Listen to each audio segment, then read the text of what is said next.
अध्यात्म विश्व विज्ञान यूट्यूब चैनल पर आप सभी का हार्दिक स्वागत समादर है। मित्रों, अध्यात्म विश्व विज्ञान यह मंच खंडन मंडन के लिए नहीं है या द्वेष, दुराग्रह, पक्षपात और लांगुल चालन, किसी की प्रशंसा करना, किसी की निंदा करना, ईर्ष्या रखना, मत्सर करना, इन बातों के लिए नहीं है।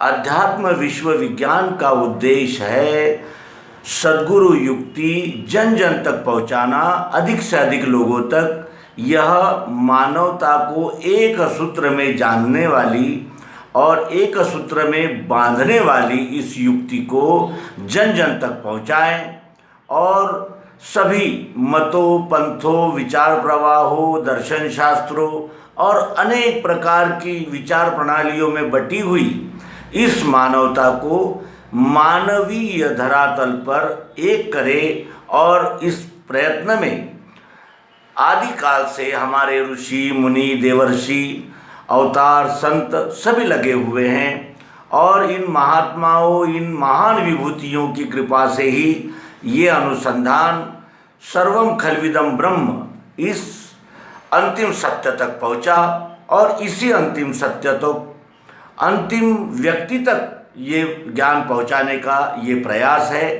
और इस कार्य में अनेक प्रकार के व्यवधान आते रहते हैं, मत भिन्नताएं होती रहती है और सभी को समाधान करना ये संभव भी नहीं होता, क्योंकि कुछ लोग अपने मतों के साथ इतने बंधे रहते हैं कि वो देखना ही नहीं चाहते कि सत्य की खोज कैसे करें और सत्य के मर्म तक कैसे पहुँचे। इसके उदाहरण स्वरूप कई ऐसे मतपंथ संप्रदाय है कि जिसमें स्पष्ट रूप से कहा गया है कि अन्य पंथों का नाम भी न ले, अन्य पंथों का विचार भी न करे, और यहाँ तक कहा गया है कि आप जिस प्रदेश में, जिस देश में रहते हैं वो भी, उससे भी आप जिसे कहा जाएगा कि एकनिष्ठ न रहे, बल्कि सबसे ऊपर अपने पंथ मतों को रखे और अपने पंथ मतों को ही अपने जीवन का सार सर्वस्व माने और अपने धर्म ग्रंथों में, पंथों में कहे हुए बातों को ही न्याय और उचित और सत्य माने, जानने का प्रयास न करे। ऐसा बंधन भी कई पंथों में है, ये आप सब जानते हैं। विशेष नाम लेकर उल्लेख करना ये उचित नहीं होगा और आप सभी प्रबुद्ध हैं। जब आप अध्यात्म के जानकार हैं, इसका अर्थ ये है कि आप सभी मतों, पंथों, संप्रदायों के मुख्य तत्वों को, मुख्य मुद्दों को आप जानते हैं और निरक्षीर विवेक करने में समर्थ है, ऐसा हमारा विश्वास है।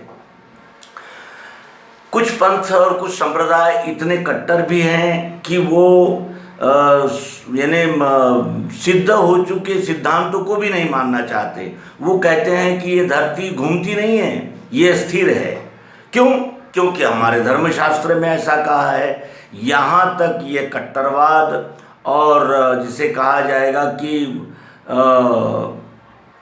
स्थूल बुद्धि उनकी इतनी मजबूत है और उसका छेदन करना ये असंभाव्य नज़र आता है, क्योंकि उसका कोई उपाय नहीं। और कौन क्या माने, कौन किसे न माने, इस पर भी किसी का वश नहीं है। और कोई अगर मानना ही नहीं चाहता है, जानना ही नहीं चाहता है और अपने दुराग्रह और पक्षपात और अपने पंथ मतों के विचारों को ही पकड़ कर रखना चाहता है, तो उसके लिए भी हमारे पास या विश्व के किसी भी व्यक्ति के पास कोई भी उपाय नहीं हो सकता। और हमने भी ये देखा है कि जो दुराग्रही होते हैं वो न्याय को भी नहीं मानते और सत्य को भी नहीं मानते। इसके कई उदाहरण हैं और इसके पूर्व में भी हमने कई एपिसोड्स में उसका उल्लेख किया है, जिसका ज्वलंत उदाहरण हमारे सामने पौराणिक काल में भी था, अद्यावत काल में भी है और आगे भी आने वाले समय में रहेगा। तो कहने का आशय यही है कि अध्यात्म विश्व विज्ञान मंडन, खंडन वाद विवाद करने का मंच नहीं है। और हम वाद विवाद का समापन इस एपिसोड से ही कर रहे हैं। इसके पश्चात हम उन्हीं प्रश्नों का उत्तर देंगे जो अध्यात्म विज्ञान के से संबंधित होंगे। तो आइए शंका समाधान के इस सत्र का प्रारंभ श्री प्रतीक दुबे इनके प्रश्न से करें और गीता से इनका समाधान करने का प्रयास करें। गीता के क्षेत्र क्षेत्रज्ञ नाम के 13वें अध्याय में भगवान श्री कृष्ण जी आत्मा के विषय में कहते हैं। आत्मा के विषय में ही प्रतीक जी का प्रश्न था और आत्मा के विषय में ही यहाँ कहा गया है 13वां अध्याय क्षेत्र क्षेत्रज्ञ योग और उसके 32, 33 और 34वें श्लोक में भगवान श्री कृष्ण जी स्वयं अपने श्रीमुख से अर्जुन का समाधान आत्मा के विषय में करते हैं। कृपया आप ध्यान से सुने, समझें और इसके इन शब्दों के लक्ष्यार्थ तक, मर्म तक जाने का प्रयास करें। कहते हैं यथा सर्वगतं सौक्ष्मादाकाशं नोपलिप्यते सर्वत्रावस्थितो देहे तथात्मानोपलिप्यते यथा प्रकाशयत्येकः कृत्स्नं लोकमिमं रविः क्षेत्रं क्षेत्री तथा कृत्स्नं प्रकाशयति भारत। क्षेत्र क्षेत्रज्ञयो रेवेमन्तरं ज्ञानचक्षुषा भूत प्रकृति मोक्षम च ये विदुर्यान्ति ते परम। इसका अनुवाद है आकाश सर्वव्यापी ज्यों सूक्ष्म है विदता नहीं, वैसे ही सब देहों में रहे आत्मा फंसे नहीं। जैसे प्रकाश करता है अकेला सूर्य विश्व में, वैसे ही पार्थ आत्मा भी प्रकाशे देह सर्वये। क्षेत्र क्षेत्रज्ञ का भेद ऐसे जो ज्ञान चक्षु से देखे, प्रकृति से मोक्ष भूतों का ब्रह्म है वही। अब इसका विवरण करें। आकाश सर्वव्यापी जो सूक्ष्म है विदता नहीं। जैसे आकाश है यानी अवकाश है, कैसा है? सूक्ष्म है। सूक्ष्म है यानी अवकाश तो यहाँ भी है, लेकिन यहाँ से ये हमारा हाथ सब पूरा का पूरा यानी हलचल कर रहा है। ये अवकाश है लेकिन कैसा है? सूक्ष्म है। वो किसी को रोकता नहीं, कोई यानी अवरोध निर्माण नहीं करता, उस तरह ये आत्मा है। और वैसे ही सब देहों में रहे आत्मा फंसे नहीं। इसी तरह जैसे ये अवकाश है, हमारे इधर उधर हाथ हिलाने से इसको ये कोई बाधा नहीं कर रहा है, उसी तरह सब देहों में आत्मा रहता है लेकिन वो फंसता नहीं। क्यों? क्योंकि वो प्रकाशक है। प्रकाशक प्रकाश में फंसता नहीं है, क्योंकि वो केवल यानी उसको ऊर्जा देता है, चेतना देता है, वो उसमें हस्तक्षेप नहीं करता। जैसे प्रकाश करता है अकेला सूर्य विश्व में, वैसे ही पार्थ आत्मा भी प्रकाशे देह सर्वये।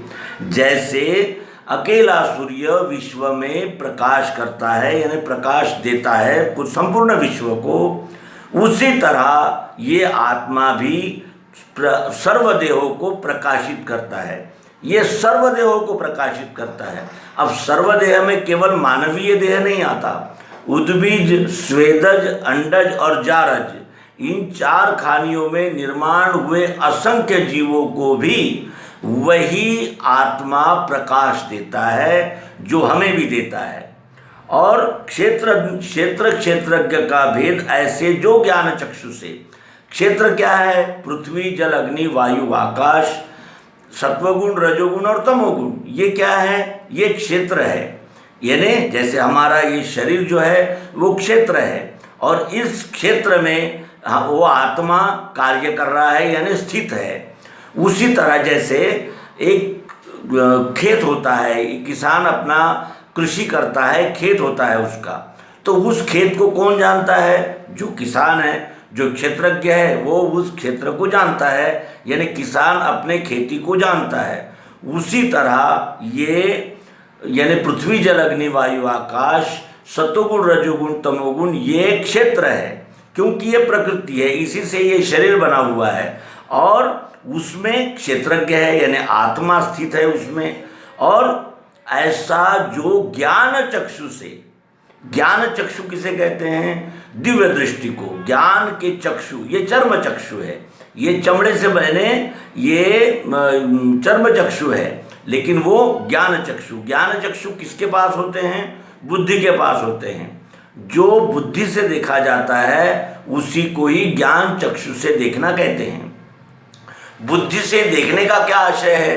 क्योंकि बुद्धि के पास विवेक है, निर्णय क्षमता है और निश्चय की शक्ति है, इसलिए बुद्धि से जो देखा जाता है उसे ज्ञान चक्षु कहते हैं। और इस तरह ये कहते हैं कि क्षेत्र क्षेत्रज्ञ यानी प्रकृति और पुरुष, यानी ये अष्टधा जो जिसे माया कहते हैं, कुछ लोग अनेक नाम है उसके, तो इस अष्टधा प्रकृति को जो जानता है और उस अष्टधा प्रकृति में व्याप्त आत्मा को जानता है। क्षेत्र यानी अष्टधा, प्रकृति माया, और उसमें क्षेत्रज्ञ यानी आत्मा। इन दोनों का जो भेद है, अब इन दोनों का भेद यानी ये अष्टधा जो है वो सतत रूपांतर होती रहती है, गति है, और आत्मा क्या है? स्थिति है, यानी उसमें स्थिर बैठा हुआ है। इन दोनों का भेद जो ज्ञान चक्षु से जान लेता है वह प्रकृति से मोक्ष भूतों का, यानी प्रकृति से वो ऊपर उड़ जाते हैं, यानी प्रकृति के साक्षी हो जाते हैं और वही ब्रह्म है, यानी वो ब्रह्म रूप ही हो जाते हैं। जो प्रकृति के साक्षी हो गए हैं यानी वो आत्मा में स्थिरता करते हैं, आत्मा में स्थिरता करने का आशय है वो ब्रह्म में ही स्थिर हो जाते हैं। इस तरह ये आत्मा के विषय में भगवान श्री कृष्ण जी 13वें अध्याय में कहते हैं। अब दूसरा प्रश्न है कि मिडल वे क्रिएशन, इनका प्रश्न है वर्ण के विषय में। तो आइए इनका भी थोड़ा समाधान करने का प्रयास करें, क्योंकि यानी अपना कर्तव्य है आए हुए प्रश्नों का समाधान करना, और समाधान होना न होना ये कई बातों पर निर्भर करता है, जिसमें ग्रहण शक्ति है, जिसमें निष्पक्षपाती दृष्टिकोण है, ऐसे कई यानी उसमें तत्व जो है वो उसमें कारक होते हैं। तो आइए ये सब उन पर छोड़ें और हमारा कर्तव्य जो है शंका समाधान का वो करें। देखिए, ब्राह्मण वर्ण जो है वो कैसे बना है, क्षत्रिय वर्ण कैसे बना है, और वैश्य वर्ण कैसे बना है, और शूद्र वर्ण कैसे बना है, इसके विषय में हम 18वें अध्याय श्रीमद् भगवद गीता से अब जानने वाले हैं। वर्ण को कोई नहीं जान सकता, वर्ण जिसका वही जानता है। हम में क्या गुण है, क्या अवगुण है, क्या सामर्थ्य है, हमारे पास क्या सकारात्मक है, क्या नकारात्मक है, हमारा स्वभाव कैसा है, हमारा वर्तन कैसा है, हम बाहर कैसा वर्तन करते, अंदर कैसा वर्तन करते, हम अंदर कैसे हैं, बाहर कैसे दिखावा करते हैं, ये सब केवल हम ही जानते हैं। दूसरा नहीं जान सकता। दूसरा जो दिखेगा वही जानेगा, जो दिखेगा नहीं वो जानेगा नहीं, और जो अंदर है वो दिखता नहीं, वो जिसका उसको ही दिखता है। इसीलिए आत्मनिरीक्षण, आत्म परीक्षण करने वाला ही अपने वर्ण को जान सकता है, दूसरा कोई भी नहीं जान सकता। अब वो कहते हैं कि न तदस्ति पृथिव्यांच न तदस्ति पृथिव्यां वा दिवि देवेषु वा पुनः सत्वं प्रकृति जैर्मुक्तम यदेवी शास्त्रीभिर्गुणे, यानी प्रकृति से होने वाले गुणों से 3 मुक्त है ऐसी वस्तु धरती में, सुरों में, स्वर्ग में नहीं। धरती में यानी इस लोक में भी, स्वर्ग में यानी आने वाले जो भी यानी काल है उसमें भी कोई नहीं इससे छूटा हुआ। ये 3 गुण सब में है। अब वो 3 गुण ही 4 वर्ण बनते हैं, ये भी हमने जान लिया है। अब देखें कि ब्राह्मण, क्षत्रिय, वैश्य और शूद्र परंतप इनके कर्म है भिन्न, स्वभाव गुण से है हुए। ये चारों वर्ण के कर्म जो है वो भिन्न है, अलग अलग है, अलग अलग है इनके चारों के कर्म। और वो स्वभाव गुण से हुए। जैसा स्वभाव रहेगा वैसा ही कार्य होगा, जैसा गुण रहेगा वैसा ही स्वभाव रहेगा, और अपने स्वभाव और गुण से ही ये 4 वर्ण हुए हैं। अब ब्राह्मण वर्ण में क्या चाहिए, क्योंकि कुछ लोग इस प्रश्न का संबंध जातियों से जोड़ लेते हैं। यहाँ जाति का कोई संबंध नहीं है।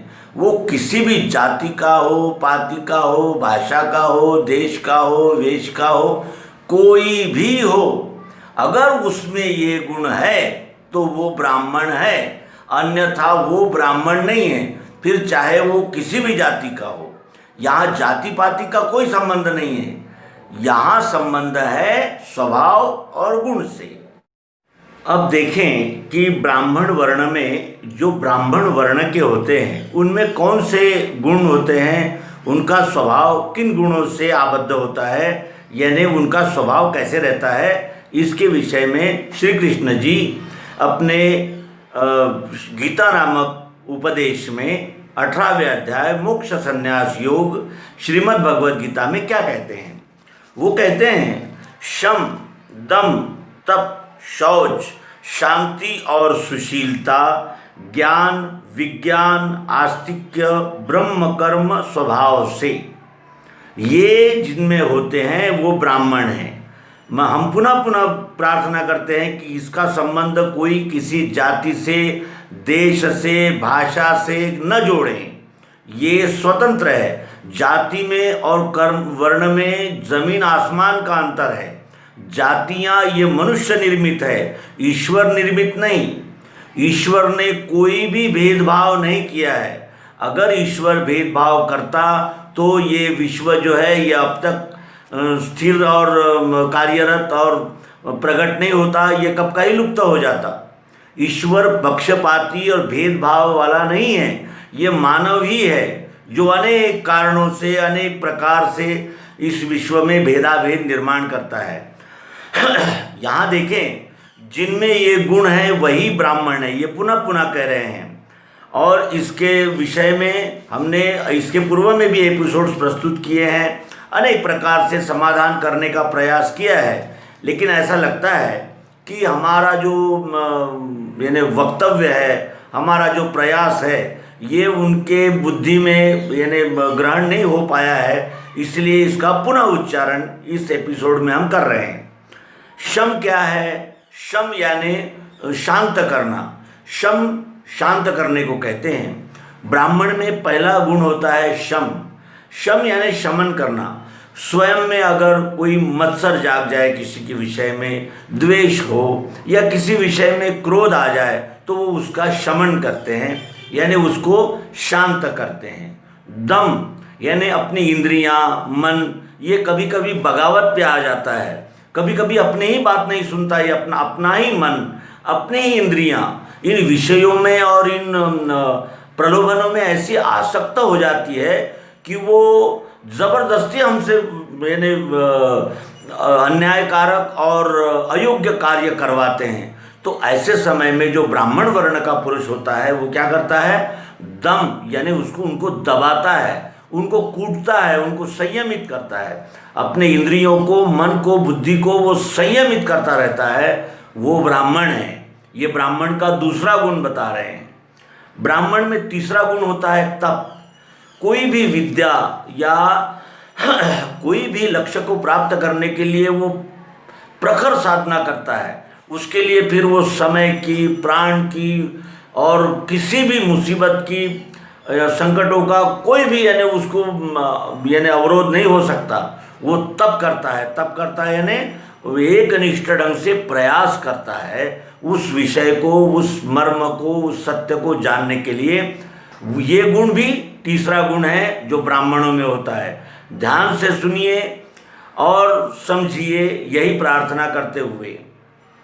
फिर शौच होता है उसमें। शौच यानी शुचिता, स्वच्छता। स्वच्छता, शरीर की स्वच्छता, ये बाह्य स्वच्छता है, वो शरीर से स्वच्छ रहता है, और अंदर की भी स्वच्छता रहती है। अंदर की स्वच्छता यानी प्राण, व्यान, अपान, उदान, समान, इन वायुओं की स्वच्छता, और अपने अंदर जो अंतःकरण है, जो अंतःकरण में आता है, मन बुद्धि चित्त, ये इनका सबका वो शुद्धिकरण रखता है। मन में किसी के विषय में यानी अन्याय की भावना नहीं रखता, किसी का शोषण करने का विचार नहीं रखता। और ये मन के जो 3 विभाग है, सतोगुण रजोगुण तमोगुण, सतोगुण से काम निर्माण होता है, रजोगुण से लोभ निर्माण होता है और तमोगुण से क्रोध निर्माण होता है। तो इनका संतुलन बनाकर वो चलता है, जिसे कहते हैं शौच, शुद्धता, स्वच्छ रखता है। फिर शांति, कितना भी बड़ा यानी विपरीत प्रसंग आ जाए और कितने भी बड़े आघात हो, उसकी शांति नहीं ढलती, वो सदैव शांति में स्थित होता है। और सुशीलता, उसमें चारित्र का, उसमें शील का यानी ऐसा एक दृढ़ संकल्प होता है, वो सुशील होता है, शीलवान होता है, चारित्र्यवान होता है। ज्ञान यानी जानकारियाँ जुटाना, उसमें वो यानी एग्रेसिव होता है। कोई भी जानकारी अगर उसके काम की है और वो जानकारी की उसे आवश्यकता है, तो वो जानकारी कहीं से भी जुटाता है, चाहे उसको कितने भी परिश्रम हो जाए। विज्ञान यानी मिली हुई जानकारी, प्राप्त हुई जानकारी को अनुभव की कसौटी पर अच्छी तरह कसता है। जब तक उसके अनुभव में वो सत्य यानी दृष्टिगत नहीं होता, सत्य उसके यानी प्रकट नहीं होता, उन सिद्धांतों में सत्य उसके आकलन में नहीं आता, तब तक वो नहीं मानता। वो विज्ञान युक्त दृष्टि होती है उसकी, सुनी हुई बातों को नहीं मानता। किसी ने कह दिया कि धरती घूमती नहीं है, स्थिर है, तो ये कहकर वो नहीं मानता कि भाई हमारे धर्म ग्रंथ में लिखा है तो मैं मानूं, नहीं।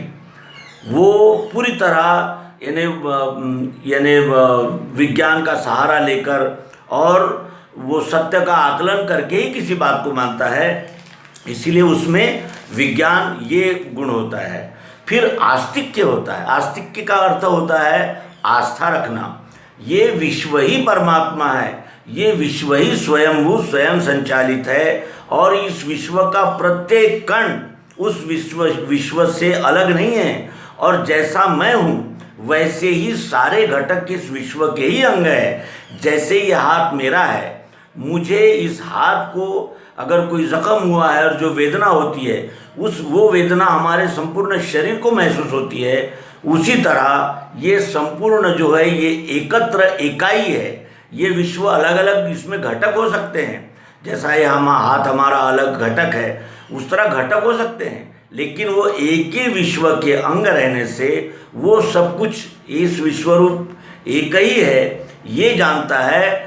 उसकी इस विश्व में परमात्मा भाव से आस्था रहती है, इसलिए उसको उसमें आस्तिक्य ये गुण रहता है। ये 9 प्रकार के गुण हैं।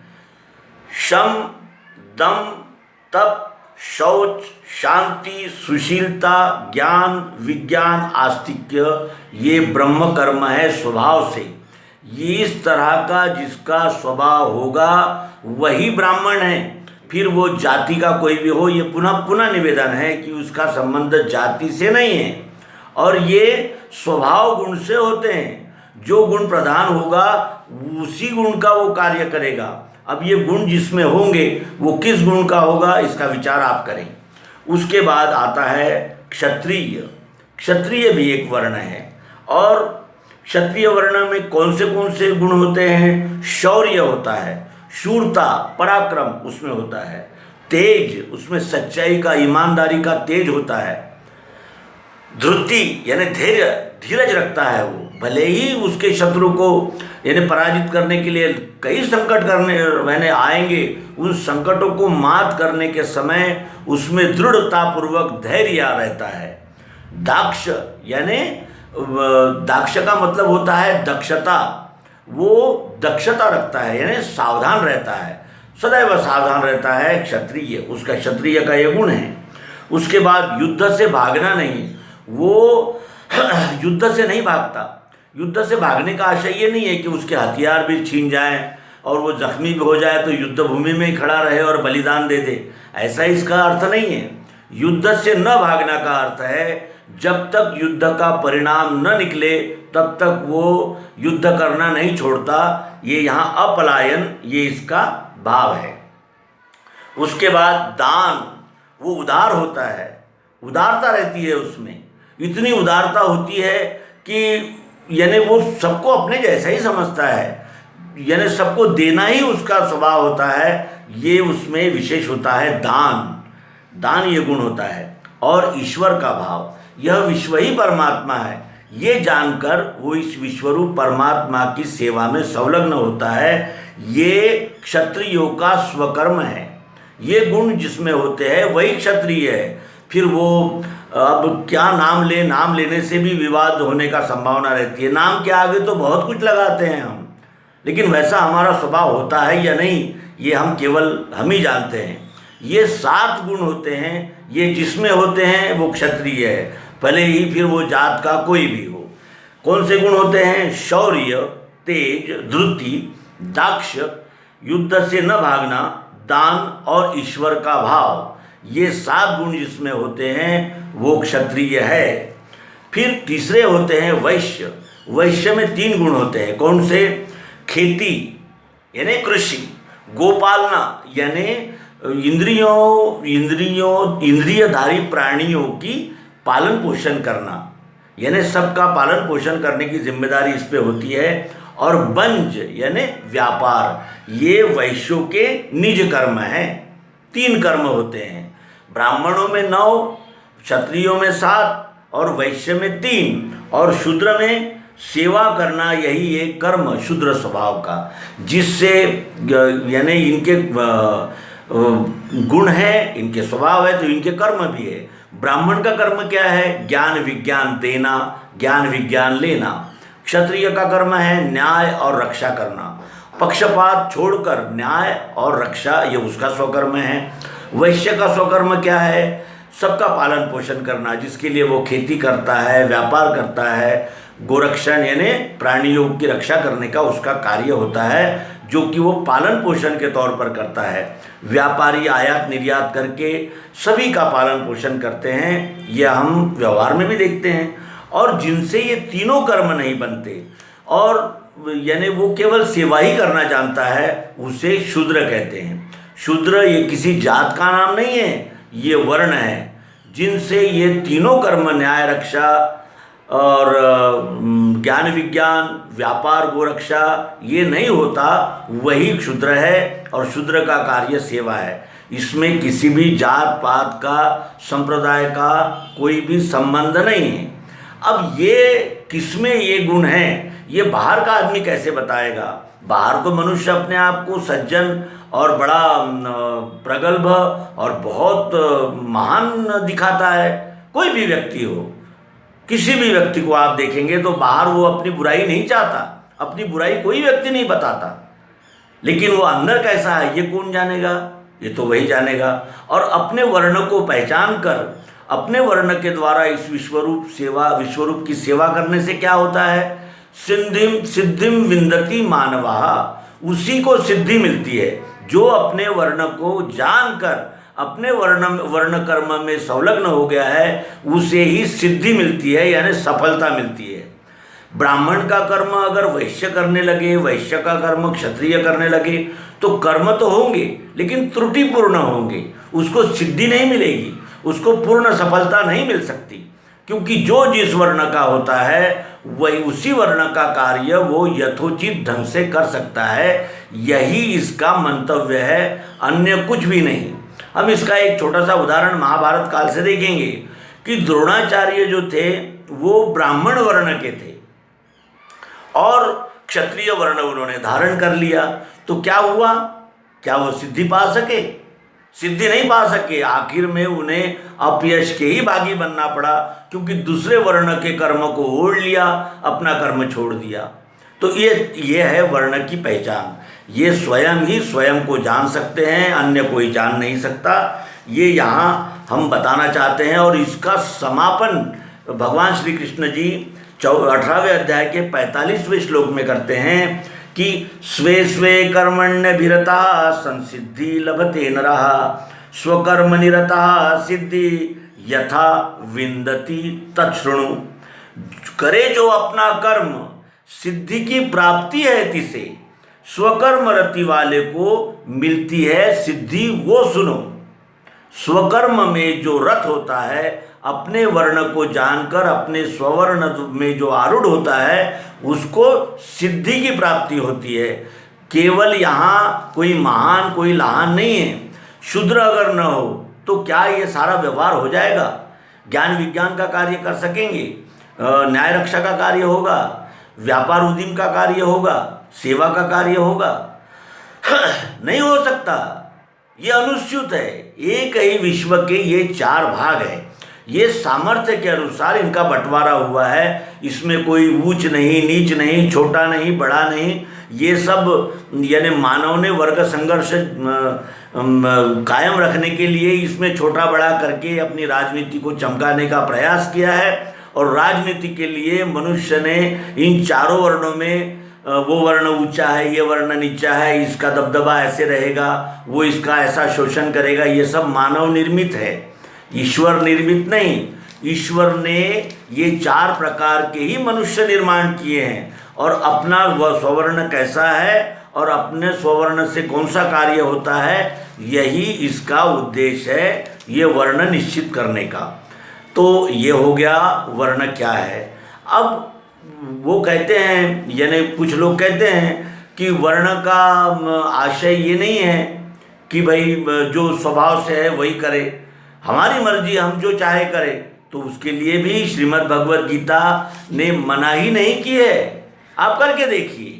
लेकिन श्रीमद् भगवद गीता ने साथ ही ये भी कह दिया है कि अगर आप अपने वर्ण का कार्य छोड़कर अन्य वर्ण का काम करेंगे तो आपको सिद्धि नहीं मिलेगी, यानी पूर्ण सफलता, पूर्ण उसका आनंद, पूर्ण उसका श्रेय, पूर्ण उसका यानी जिसे कहा जाएगा कि चरमोत्कर्ष नहीं मिलेगा, उसका चरमोत्कर्ष नहीं मिलेगा। कार्य तो करेगा वो, लेकिन उसमें वो गुण नहीं रहेंगे। जैसा अगर हम में शौर्य नहीं है और हम क्षत्रिय का कर्म कर रहे हैं तो क्या होगा युद्ध के समय? युद्ध के समय क्या होगा? अगर हमें धीरज नहीं है तो क्या होगा? ब्राह्मण का कर्म कर रहे हैं, अब हमें शम नहीं है तो, दम नहीं है, संतोष नहीं है, आस्तिक्य नहीं है तो क्या होगा? तो जिसमें जो गुण होते हैं उन्हीं गुणों का उपयोग करके मनुष्य संपूर्ण सिद्धि को प्राप्त करता है। यही वर्ण विचार का लक्ष्य है और यही वर्ण विचार है। इसके बाद मिडल वे क्रिएशन का जो अन्य प्रश्न है वो ये है कि मुक्ति के बाद आत्मा जाती कहाँ है और वो रहती कहाँ है? हमने इसके पूर्व के एपिसोड में ही इसका उत्तर दिया है, लेकिन लगता है कि वो पूर्ण मन, बुद्धि, चित्त और अहंकार इनको एकाग्र करके वो हमारा एपिसोड्स नहीं देख रहे हैं। यही इसका यानी दृश्य है। अगर वो एकाग्रता पूर्वक इस एपिसोड को देखते तो वो जानते कि हमने इसका उत्तर दे चुके हैं कि मुक्ति के बाद आत्मा जाती कहाँ है। इस मुक्ति का अर्थ भी हमने बता दिया था, विस्तार से हम प्रस्तुत किए हैं इसके पूर्व के एपिसोड में, कृपया ध्यान से देखने का कष्ट करें। मुक्ति के बाद आत्मा जाती कहाँ है? मुक्ति किससे है? हमने जो यानी भ्रम है हमारे, उससे मुक्त हुए हम पहले जब मानते थे कि ये विश्व से हमारा कोई संबंध नहीं है, हम अलग है, ये विश्व अलग है, हम शोषक है और ये शोषण करने के लिए मिला है, हम भोगने वाले हैं, ये भोग्य है, इसको हम भोगेंगे, हम अधिकारी है, यह अधिकार करने के लिए मिला हुआ हमको साधन है विश्व, ये हम मानते थे। लेकिन जब हमने अध्यात्म विज्ञान की सद्गुरु युक्ति से देखा तो ये ध्यान में आया कि जो यहाँ है वही यहाँ है, जो जिन तत्वों से ये सब बना है उसी तत्व से ये बना है, इससे ये अलग नहीं है। ये इसी में से उदय पाया है, इसने इसी में रहता है और इसी में इसका विलय हो जाता है। ये विश्व रूप से ही निकला हुआ अंश है, विश्व रूप में ही रहता है और विश्व में ही विलीन हो जाता है और पुनश्च विश्व से ही आता है। तो यहाँ इनका प्रश्न है कि मुक्ति के बाद आत्मा जाती कहाँ है? मुक्ति होती है व्यष्टि भावना से, मैं अलग हूँ, मैं 3.5 हाथ का देह ही हूँ। इस भ्रम से मुक्त होकर वो फिर कहाँ जाएगा? वो कहाँ जाएगा? उसकी व्यष्टि वासना समाप्त हो गई, तो वो जहाँ से आया वहीं चला गया, इस विश्व से निकला और विश्वरूप भूमिका में, विश्वरूप भावना में ही उसका लय हो गया। वो अपने आप को स्वतंत्र मान रहा था। अब लेकिन उसके ध्यान में आया कि यहाँ कुछ भी स्वतंत्र नहीं है, एक ही शरीर का ये हाथ है, इसी शरीर का ये हाथ है। ये हाथ अगर अपने आप को इस शरीर का अंग मान ले तो कहाँ है? शरीर में ही है। और अलग मान ले तो ये उसका भ्रम था, भ्रम निकल गया, वो जहाँ के तहाँ चला गया। विश्व रूप ही हो जाते हैं, वो विश्व से अलग नहीं रहते। उसके बाद उनका प्रश्न है कि रहती कहाँ? तो इसी विश्व में रहती है, जाएगी कहाँ? विश्व से ही निकली, अपने आप को विश्व से अलग मान रही थी, ये उसका भ्रम था। ये उसके ध्यान में आया, भ्रम चला गया, वो उसी में विलीन हो गई, उसी में ही है, कहीं कोई आता जाता नहीं है। केवल अपने व्यष्टि अहंकार, व्यष्टि वासनाओं के वजह से ही ये 3.5 हाथ का देह धारण करके ये जीव अपने आप को अलग मानकर जीता है और सारे दुख सुख इसको प्राप्त होते रहते हैं। और ये सुख मिला तो आनंद मनाता है, दुख मिला तो रोता है, लेकिन ये नहीं जानता कि ये सुख दुख क्षणिक है, ये आते जाते हैं। मैं तो इस विश्व विराट का ही अंश हूँ, जैसा ये परमानंद आनंद स्वरूप है वैसा ही मैं हूँ, ये जानना ही मुक्ति है। अब फिर कहते हैं कि अवतार को बार बार, एक बार धर्म संस्थापना होने के बाद अवतार को बार बार क्यों आना पड़ता है? ठीक है, उस समय श्री राम के समय रावण थे, तो वो ऋषि और जो सज्जन व्यक्ति थे उनको पीड़ा पहुंचाते थे और अपना साम्राज्य बढ़ाते रहते थे, अन्याय अत्याचार करते थे, तो रावण को आना पड़ा। फिर पांडवों का विषय आया, जब श्री कृष्ण जी आए तो क्या हुआ? वही कार्य कौन कर रहे थे? कौरव कर रहे थे, तो उनको दबाने के लिए फिर श्री कृष्ण जी को आना पड़ा।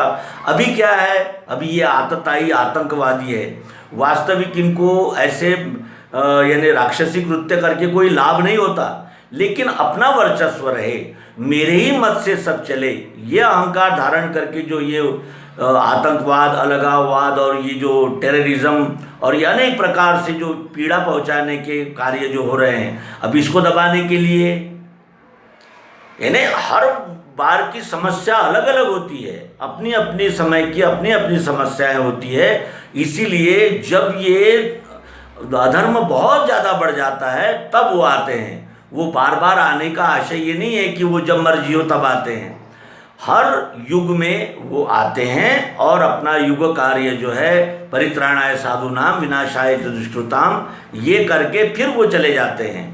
तो इस तरह से इनकी इस शंका का हमने यहाँ समापन किया है। मित्रों, पुनश्च ये प्रार्थना है कि हम यहाँ मतभेद बढ़ाने के लिए, संघर्ष बढ़ाने के लिए, द्वेष खड़ा करने के लिए और अपनी प्रभुत्व दिखाने के लिए और अपनी महानता प्रकट करने के लिए ये यूट्यूब चैनल नहीं है।